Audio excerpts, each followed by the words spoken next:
Hello, let me introduce myself. I'm Dr. Victoria Rimell. I'm an Associate Professor of Latin and Roman culture and all things Roman at Warwick University. So welcome to this talk. It's called Medea in Rome, a transcultural multimedia heroine. Medea for us is usually code for 5th century Greek tragedy and for a princess turned witch who butchers her own children. Right? That much is clear. And what I want to do in the next 25-30 minutes or so is to show you how limited this vision is of Medea, and to open your eyes to the dazzling complexity of her myth in antiquity, especially in Rome, and the multiple, often radically different ways in which Medea and her story are represented and retold in many different genres, but also in many different media. Medea is very much a transcultural heroine, or anti-heroine. We encounter her not only in Greek and Roman tragedy and in epic, but in lots of those smaller scale, lighter and less serious, even comic genres. Love elegy, lyric, epigram, even, believe it or not, pantomime. Right? As well as, of course, importantly, and my lecture is going to be part about this, the visual art. Captured at that terrible moment where she's on the verge of killing her son. She hasn't quite decided yet. She's split. Right? Medea seems to have been an especially popular subject for Roman interior wall painting, right? As attested in frescoes found at Pompeii and Herculaneum. Right? This is, you can't see it very well, this is a stucco relief of the ceilings of an underground basilica in Porta Maggiore in Rome. Right? And this image includes, well, it features here a representation of Medea hypnotising the Colchian serpent while Jason nabs the golden fleece. This is in the earlier stage of her myth. Okay. This is a famous Medea sarcophagus, and 150 to 150 AD in Rome, and it actually shows us in the manner of a narrative the various stages of Medea's myth. Here she is looking down at her baby boys, just as Creusa, Jason's new would-be wife, is on fire and dying from the poison cloak. Okay. Pliny the Elder, in his natural history, so I'm getting on that quite yet. Pliny the Elder, if you don't know, was writing in the early 2nd century AD, and he wrote this thing called the Natural History, which is this huge encyclopedic work. And he talks of a famous Medea child killer painting by Timomachus, who was the Van Gogh of his day. And this painting was so famous that Julius Caesar sought it out and acquired it at great expense in the late Republic, so mid 1st century BC. Right? There are lots more surviving examples. This particular painting, this famous one by Timomachus, doesn't survive. But there are lots more surviving examples of Medea in ancient, especially Roman art. Apart from the two I've just shown you, we know that her image was carved on gemstones that were worn on the body as brooches or as pendants. Right? But the tradition of Medea as the subject for paintings displayed in the domestic sphere, right, in people's homes, right, on their walls, is especially striking, I think, for us. Imagine it being the height of fashion to display a woman on the brink of infanticide on the dining room wall. Right? It seems unthinkable today, in a world where a portrait of a real female child murderer, Myra Hindley, caused such public outrage in 1997. I don't know if you recognise this painting or know about Myra Hindley. Have you heard about Myra Hindley? Right? Okay, she helped her partner Ian Brady, who just died in prison, kill 5 children in northwest England between 1963 and 1965. She herself died in prison in 1992. And this is a picture just on the right here, so it's a little bit blurred there, by the famous artist, British artist Marcus Harvey. And it was displayed in the late 90s, in 1997, at a very famous, indeed infamous exhibition at the Royal Academy of Art in London called Sensations, right? Now, you'll no doubt be objecting straight off the bat that Medea is a mythical character, not a real person, right? It's a crucial difference, right? But the point of showing you the Marcus Harvey painting is that, you know, at the very heart of this painting, right, is the idea that Medea had become, right, in a horrific way, an icon. She'd become iconic. She'd become a political issue in Britain, particularly in the 1990s. Right? The ancient Medea, and especially the Roman Medea, is also sensational and deeply political, in both similar and very different ways. And I'll be talking a little bit about the politics of Roman Medea in a bit. But there are 2 points I really want to make by introducing visual art into the discussion straight away. First of all, I want to emphasise to you that Medea is not simply a literary character in Rome and in classical antiquity generally. Right?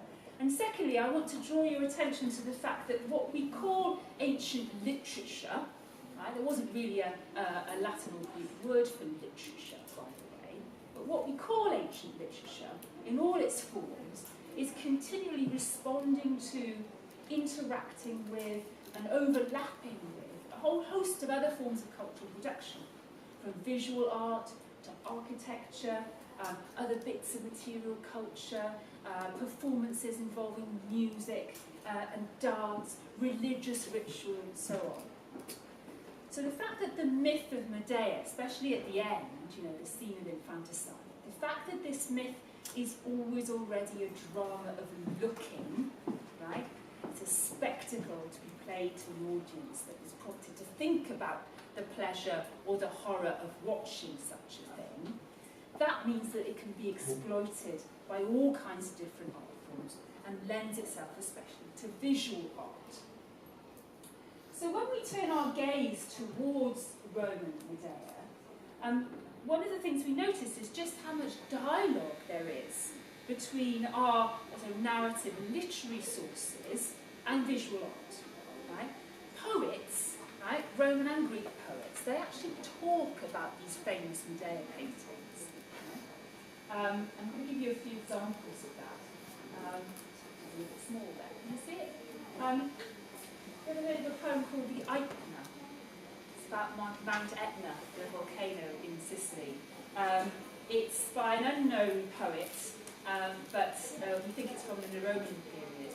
And it, at some point, refers to this famous Timonicus painting of Medea, right? And describes it. Says, now tiny sons are playing beneath the savage Colchian. Right? That was referring to her place of origin, Colchis. Right? Ovid, the famous Augustan poet who was sent into exile by the Emperor Augustus, and wrote his Tristia, or sad songs, from the dismal shores of the Black Sea. He also describes a domestic painting of Medea, perhaps the same one, perhaps even probably the same one, actually. This is Tristia too. This is this famous elegiac letter to Augustus, pleading to be either restored to Rome or moved to a nicer place of banishment. Right? And he says, and the barbarian mother has crime in her eyes. Right? So notice the emphasis on Medea's power to look, right? And the challenge that she therefore poses to viewers who look at her, who look back at her, who look into her, what he calls her crime-filled eyes. So in the passage in which this line features, what Ovid is doing is defending himself to the emperor against the charges brought against him. Now, we don't know exactly what was the reason for his banishment, they're ambiguous, but they seem to have had something to do with his provocative love poetry, and especially with his three-book didactic or pseudo-didactic work called The Ars Amatoria, or The Art of Love, which was published in around 2 AD, and teaches young men and women basically how to successfully conduct adulterous affairs in the city of Rome, right? And this did not go down well with Augustus, at least in the long term. Short term, it's kind of it was okay. Long term, no. And Ovid in this passage, interested too, he argues that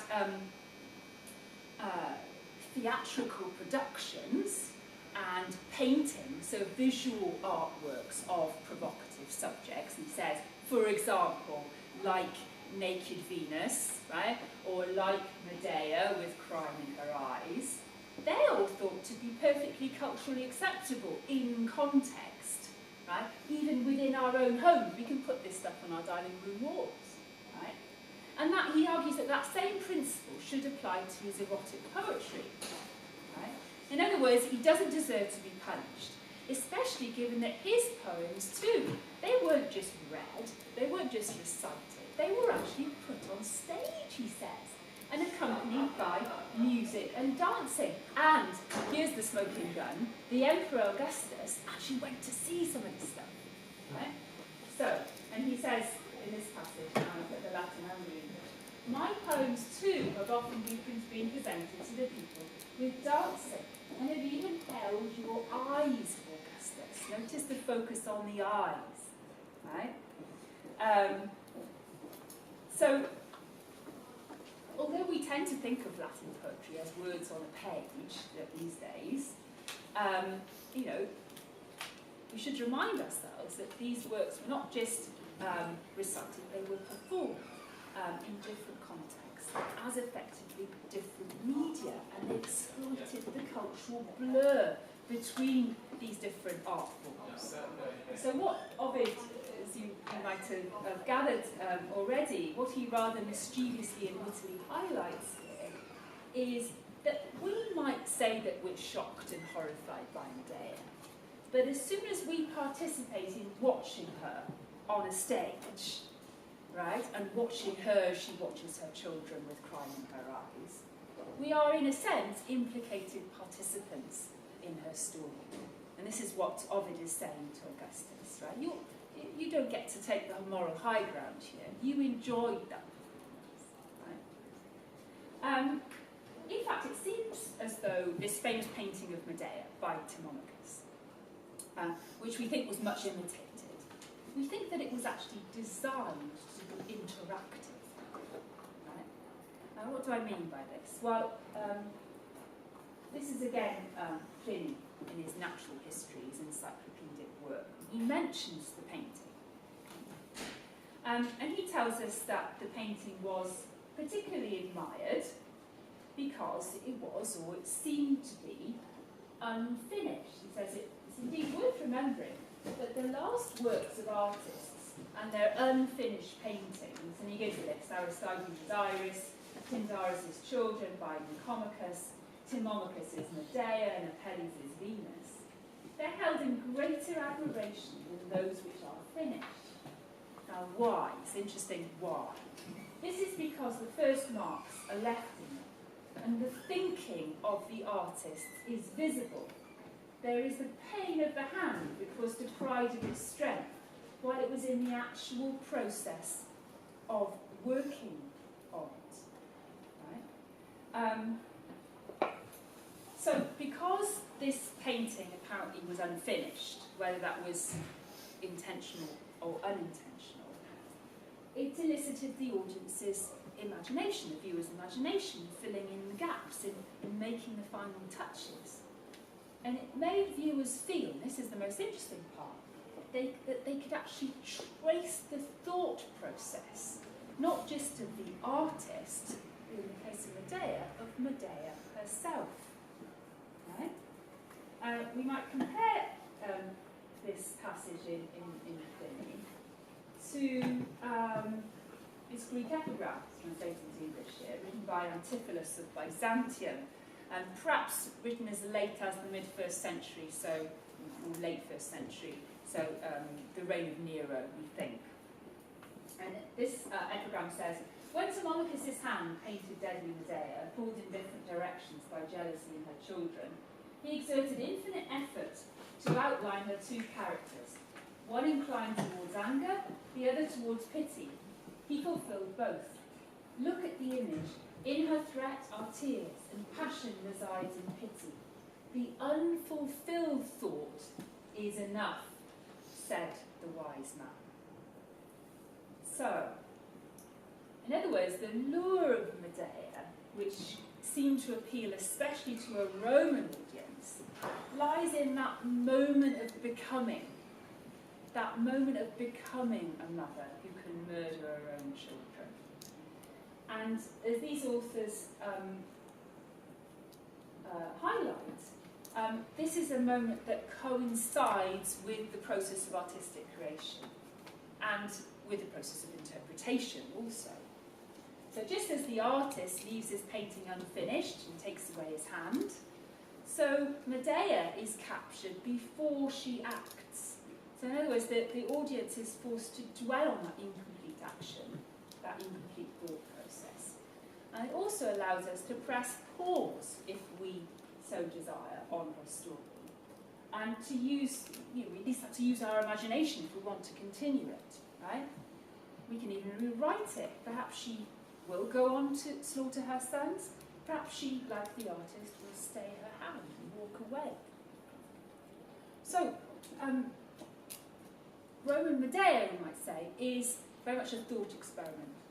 She is a philosophical problem. She's a creative conundrum. Right? She has many different dimensions, even before she's flipped into in the final scene. And this multidimensionality almost seems to feed into that sort of schizophrenia of the final scene. Right? So I'm not sure how much you know about her myth, but it has various chapters, right? Various parts. So she plays various roles within those various parts. Right? So she's the naive princess. She's the knowing witch. She's the devoted daughter. She's the frightened exile. She's the marginalised alien. She's the displaced traitor to family and state. She's the abandoned wife. She's the vengeful lover. She's the caring mother. She's a murderous mother. Right? She's a loving sister, but she kills her brother. She's a brother killer. Right? She's the oriental other, but she's also the barbarian saviour of Greece. She's a healer. She's a destroyer. She's a demi-goddess. No, she's a subhuman monster. She's a priestess of Hecate. She's also the granddaughter of Helios. She's the granddaughter of the sun. It's also, she has various interesting relationships. She's related to Circe, for example. Now, the story of Rome's appropriation of Medea begins predictably with tragedy. Well, the beginnings are hazy. We've got quite a large corpus of comedies surviving from the 3rd and 2nd centuries BC, right? As Latin literature comes into being. But not a single tragedy comes down to us complete from that time. So it's a complete mystery, right?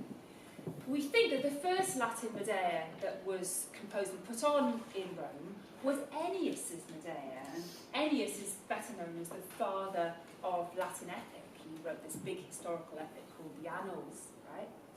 And he seems to have written not one but 2 Medea plays, and the doubleness is indicative, right? You can go various ways in Medea. So he wrote a Medea Exile, a Medea in Exile, and then a straight Medea, right? Medea Exile was set in Corinth and was apparently an adaptation of Euripides. And then he had his Medea play was set in Athens. And then we do know that the other great tragedians of the Republic, right, so people like Accius, people like Pacuvius. Pacuvius, by the way, was also an accomplished painter. Perhaps he also painted a Medea. They wrote Medea plays, although we're not sure of their titles. So it's a little bit hazy, the vision at the beginning of Latin literature. Right? What we do know is that these Roman tragedies were overtly political. They were performed at public religious festivals, financed by the state, financed by the Roman elite, and they allude regularly to contemporary political and social debates. Right? And let's not forget, because the Romans certainly didn't, that Medea's myth is the story of a dangerous, barbarian foreigner who becomes an exile in a strange and friendly city. Right? So importing Medea, the myth and the plays, to Rome and translating Medea for a Roman audience becomes a kind of metaphor, if you like, for the importing of foreign elements into an increasingly diverse and multicultural Rome. She, if you like, becomes a thinking space for how Rome deals with and interacts with foreign others in a fascinating period of its history.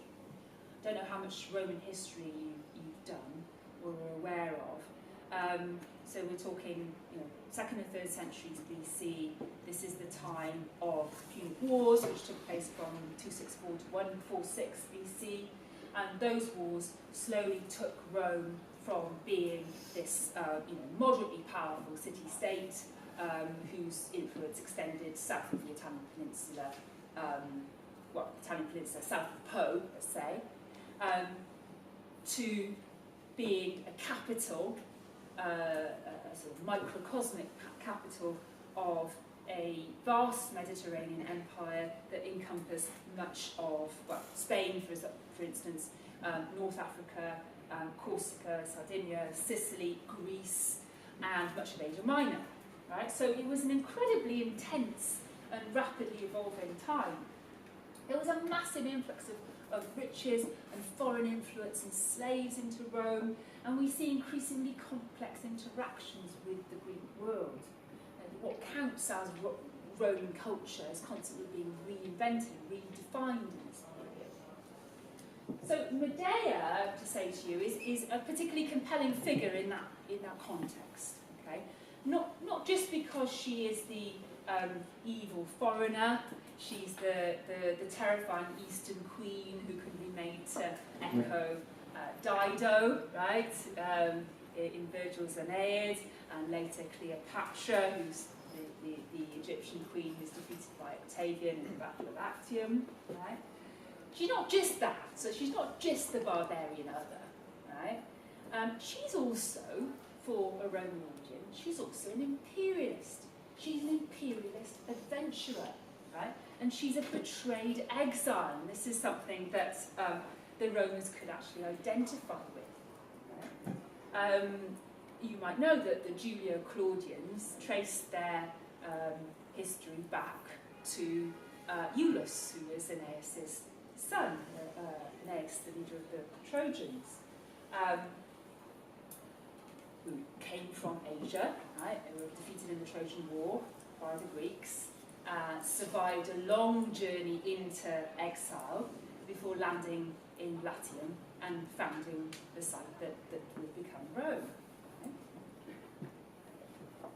Okay. So bear that in mind. She's not just a barbarian other, she's also an exile and she's also an imperialist. I'll come back to that point. Right, then in the 1st century BC to the 1st century AD, our vision changes somewhat. We know the names of over 30 writers of tragedy in these 2 centuries. We also know that the Medea plays of the Republic were still being regularly performed. Right? Cicero, for example, tells us that he's seen them staged. But by now, Medea in Rome was a literary and cultural celebrity. Her complex myth is being referenced all over the place, certainly by all the poets. Landmark works, they include Varro Atacinus' epic, the Argonautai. That's one of the first attested Latin mythological epics. And a number of texts, most importantly, by the famous Augustan poet Ovid, who I hear some of you studied, right? Yeah. So you probably know that Ovid did write a Medea. Yeah, only 2 lines survive, quoted by Tacitus and Quintilian, early 2nd century writers.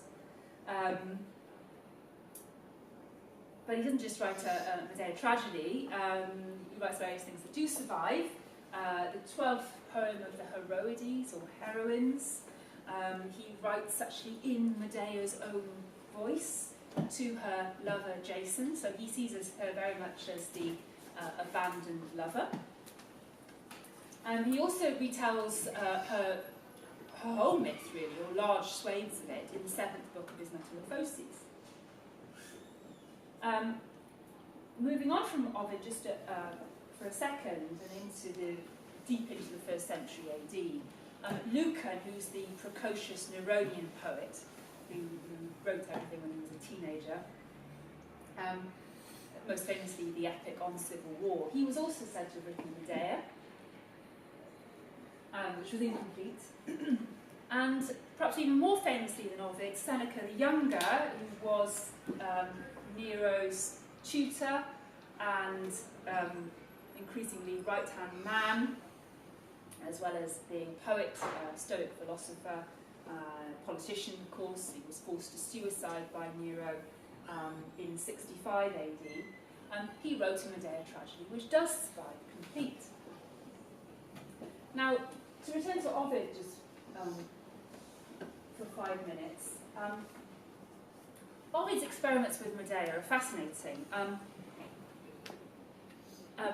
not least because he approaches her from multiple different angles. He envisages her not just as a troubling paradox, right, a series of contradictions, multiple roles, but he also envisages her as a figure for his own creative duplicity. A figure with whom, in other words, he identifies. Right? So, as I just mentioned, this is a bit from Herodes. Well, in the Herodes, he writes in her voice, as it were. Right? He makes her a writer just like him. That is, an elegiac poet lover, self-conscious of her own artistry, who already knows the crimes that she will commit in the future. So I put this in because it's very reminiscent of discussions of that Thermomachus painting. Right? So, like the painter, right, who, if you remember, he puts down his paintbrush before he can actually depict the final crime, Ovid's Medea actually wants to put down her pen, right? She's unable to write, not about infanticide, but about what she did to her brother Absyrtus. Do you know that bit of the myth?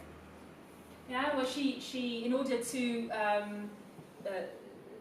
stop them following her lover Jason and catching him on the ship, she murders her brother, cuts him into bits and throws the body overboard, so they're busy trying to gather up the bits of the corpse and therefore are thrown off the scent, right? Yeah. She's a piece of work. So, but you, my brother, I did not leave behind as I fled. In this one place my pen fails. My right hand, bold enough to do that deed, is not bold enough to write. So, right, Ovid doesn't just represent Medea, he actually makes her a double of himself, even a rival poet, in many different ways, and we can make similar arguments for what he does with her in Metamorphoses. I'll give you another example, which is perhaps more easily accessible. I mentioned that Medea was related to Circe, right? She's the niece of Circe, right? Do you know about Circe? She's the witch in Homer's Odyssey. She's famous for her magic potions that transform men into hogs and things like that, right? And like her auntie Circe, Medea is a trained herbalist and beautician, right? And she uses her drugs, or what in Latin are called, it's a singular, medicamina, right? She uses her drugs, her potions, to heal and to rejuvenate and to transform as well as to harm, okay? Now, one of Ovid's, I don't know whether you've heard of it, one of Ovid's little known poems is called the Medicamina, right? And it's a short, fragmented treatise, a little more than 100 lines, which explains to young lovers how to use potions and cosmetics. And he puts together in the last bit of it this quite long-winded and rather disgusting recipe for a beautifying beauty products that he's referring to. He's calling them medicamina. If we look at the passage in Ovid's Metamorphoses where he's talking about Medea's rejuvenation techniques, right? One of the big things she does for Jason's family, I don't know if you know this, is that she revives Jason's father, Aeson, who's on the brink of death, and she says, oh, you know, take some of my potions and you'll be revived, and so he is. She does the same trick with his uncle Pelias, but this shows the different side to her, and she instructs the daughters of Pelias to make the recipe slightly wrong, and so he ends up boiling away in a cauldron in bits. Right? So she's both the healer and the murderess, right? But there seems to be an identification here between Ovid as the purveyor of beautifying drugs and Medea. This is one more example. I haven't got it on the PowerPoint. I just mentioned it already. Ovid's first book of love poetry is called the Amores. Right? Have you heard of that? Right? Okay, so I don't know whether you've read it and read up to nearly the end of book 2. Well, there he's got 2 poems which are about his girlfriend Corinna getting pregnant. Now this is a disaster because elegiac puellae, or girls, they can't have children. Right? I'm saying they can't, they can, but they can't because this would ruin their good looks. It would mean that their stomachs, this is Ovid, no, not me, their stomachs would be lined with stretch marks and they would no longer be the beautiful, pure young things that they are for the elegiac poet's delectation. Right? And I mention these poems because in them, Ovid play acts at performing a kind of male version of the infanticidal Medea, because what he orders his girlfriend to do is to have an abortion, which would have been a rather crude affair in those days. Right? So vicariously, he kills his own child. Right? And this reminds us of a scene actually in Seneca's Medea, where his Medea wishes that she had actually aborted her sons in the womb. Okay? There's lots of interaction between Seneca's Medea and Ovid's Medea, as you might imagine. Ovid also, this is my final example from Ovid, Ovid also makes Medea a kind of mascot for his own exile. Right? If you remember, Ovid was exiled to the town of Tomi on the Black Sea. And in Tristia, book 3, poem 9, he writes, this is the very end of the poem, he says that it's so called because here, they say, the sister, that is Medea, cut her brother's body to pieces. Now, Colchis is on the shore of the Black Sea, right? So Medea was from this area. And what Ovid is implying here is that he's making up a kind of etymology, right? So he's saying that Tomis, the place, is so called because it derives from the Greek temno, meaning to cut. Okay. So, you know, we have to see this in context as well. You know, the poet Ovid, in his exile poetry, has already become a kind of anti-Aeneas, in the sense that he is being sent, he's not going towards Rome in exile, he's being shunted, you know, back towards Asia from Rome into exile, okay? And there is lots of play in exile poetry on the idea that in making that move, in being banished to the Black Sea, he's actually turning into a clever barbarian like Medea, right? He's turning into an un-Roman imperialist living on the edge of society.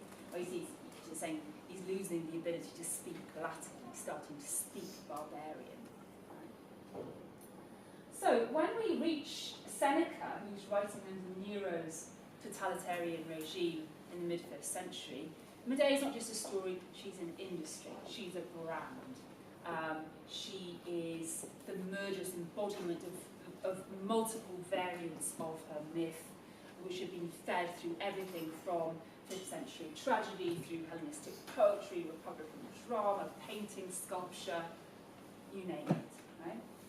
So I just want to talk a little bit about Seneca's Medea in the last part of this talk before concluding. It's an absolute extravaganza of a play. I don't know whether you've read it. It's very much of its time. It uses the larger span of the Medea myth as an allegory for corrupt, hyper-accelerated empire. Not least because the voyage of the Argonauts, that is with Medea and Jason on board, had long been seen as the mythical first voyage on the first ship, and it was therefore seen as symbolic of the human technology which would lead to civilization, yes, but also would lead to all the sin and corruption associated with the human manipulation of the natural world. Because what they needed to do to make the ship was to cut down the trees, and the natural world gets reshaped into this piece of technology. Right? Seneca's Medea, after Ovid, is fully aware of herself as a character in the play. Right? She knows she has a history, she knows she's got a reputation, and she wants to be talked about in the future. It's a bit like Ovid at the end of the Metamorphoses. If you really get to the end of the Metamorphoses, it ends with a hope and a boast of future fame, right? Immortality through his poetry. Medea is exactly like this, right? She says, this is a few quotes from the play, "Let the story they tell of your divorce be like the one they tell of your marriage. This day will achieve something that no future day will ever stop me telling." Right? Now, this is a short, intense, grotesque play. Right? It almost becomes a kind of comic horror movie. And it covers just one day, and it's the last day, leading up to the infanticide. Now, just very briefly, Seneca introduces two key changes vis-a-vis the Euripides play that we're about to see this afternoon.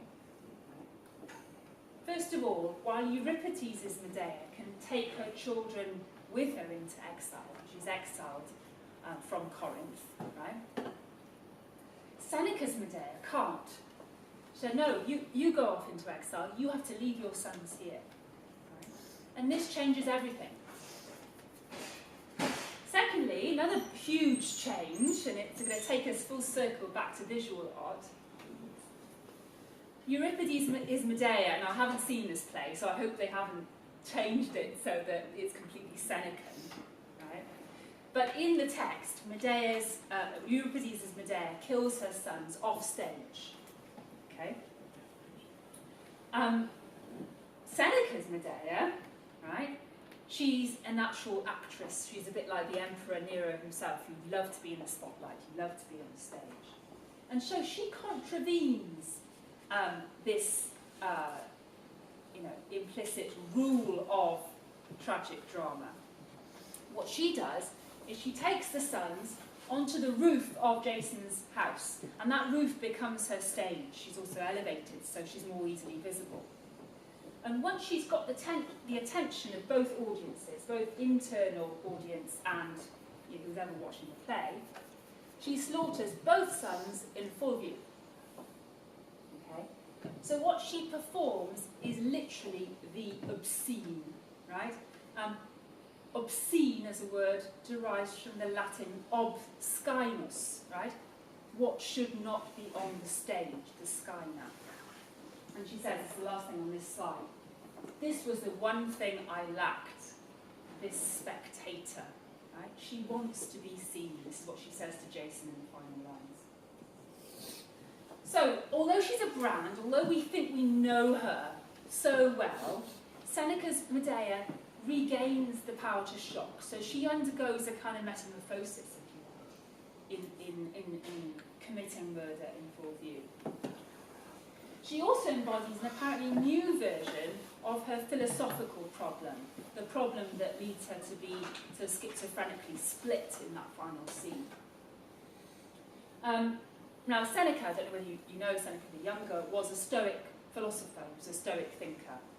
An unorthodox one, but nevertheless a Stoic thinker. And what he does is to tease us with a Medea who comes across alternately as a kind of extreme perverse Stoic who is immensely brave and able to control her emotions in order to achieve her objective, which is to destroy Jason. And at the same time as a failed Stoic who lets anger and desire and a hunger for revenge consume and destroy her as well as her children, right? And this Medea is fired by imperial ambition, right? She wants to usurp and conquer everything that's come before her, right? Even her younger self. Right? And this is the culminating scene where she declares, right, as if for the first time, now I am Medea, right? Medea nunc sum, right? My genius has grown through my evil crimes. I'm glad, yet glad to have torn away my brother's head. So notice that whole her crimes sort of coalesce, right, in her imagination in the final crime. She's glad to have cut up his limbs and plundered my father in his hidden holy object. Glad to have armed the daughters to destroy the old man, Peleus, who I mentioned earlier, who ended up in a cauldron. Just find the means, my pain. To any crime you will bring a well-trained hand. So this is really the challenge that Seneca's Medea, or the Roman Medea, sets you, as you're just about to watch a modern version of Euripides' drama this afternoon. Will Euripides ever be the same again once you know the Roman Medeas? Right? Can we and should we separate out this Roman Medea from all the other Medeas that constitute the Medea industry in the ancient world? And as we imagine all those other Medeas, to what extent does our imagination begin to play an active role in this drama, as we will her on to kill or not to kill? So I hope thinking about how the Romans, the extent to which they were invested in that image of Medea just in the moment before she acts, I hope that will give you stimulus to think about the role of the audience and potentially the implicatedness of the audience in watching a modern version of Medea, albeit Euripides. Okay, that's it. Thanks very much.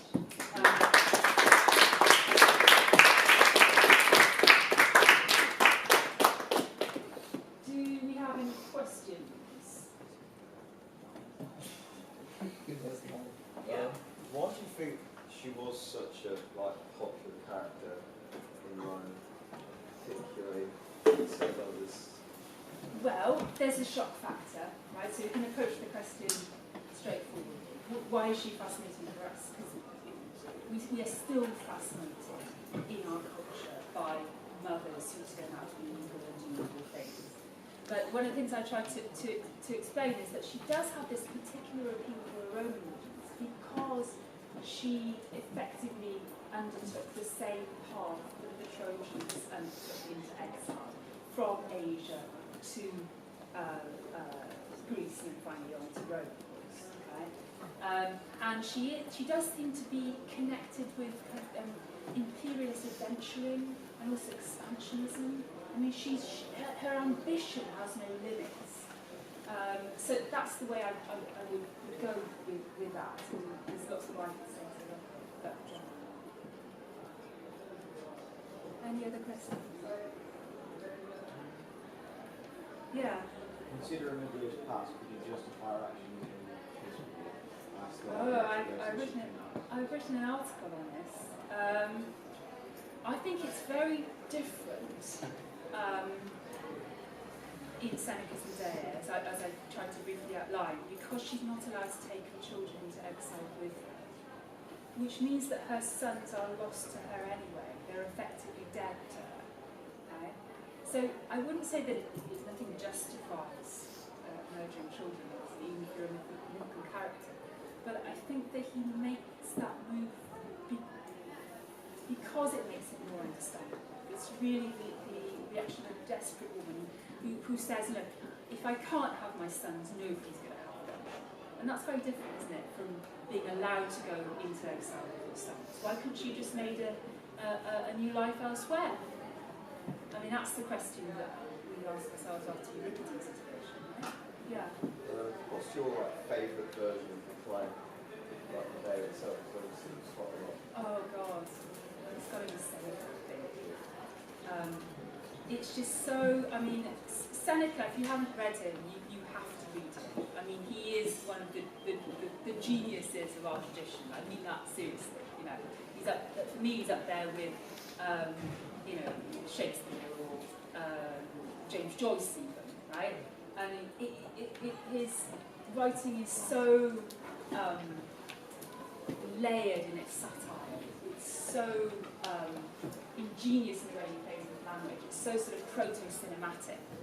Right? It really is like saying it's like a sort of comic horror movie. And it's so provocative. It gets us thinking. Right? And it gets us, what Seneca likes to do is to turn the spotlight back on his audience. This is why I ended with that provocation. And he often uses this metaphor of the mirror. Right? I'm going to shine a mirror up to you, and you look at your faces as you're watching this play. Look at your faces as you're having some kind of unstoic emotion, right? You're losing self-control. And so he, yeah, I would say so. Short answer. I think I better let you go, actually. So I think it's, yeah.